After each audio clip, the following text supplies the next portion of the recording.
Banana plants are often celebrated for their sweet fruit, but they possess a myriad of hidden uses that transform them into an eco-friendly marvel. Nature's food wrap.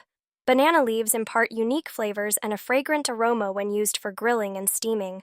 Imagine succulent meats or vegetables encased in vibrant green leaves, infusing every bite with a touch of nature's essence.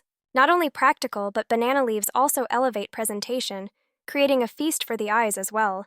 Beyond the kitchen, banana plant stems reveal their crafty prowess.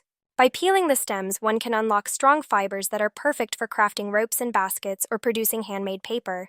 Picture a beautiful hand-woven basket, sturdy enough to carry goods, showcasing an artistic yet sustainable approach to daily tasks. Each fiber embodies the resilience of the banana plant, symbolizing resourcefulness in a world where waste is too common.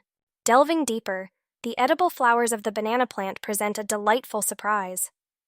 These blossoms are not just visually stunning, they are packed with essential nutrients, making them a perfect addition to soups and stir-fries. Visualize a colorful dish adorned with freshly chopped banana flowers, adding both taste and nutrition. Furthermore, the chopped stems act as nutrient-rich mulch, offering a natural boost to your garden. Lastly, the pseudostem's remarkable capability to store water and nutrients positions it as a powerful organic fertilizer, nurturing the earth in a sustainable manner. Embrace these genius uses and transform your banana plant into an eco-friendly powerhouse. Like and subscribe our channel for more interesting facts.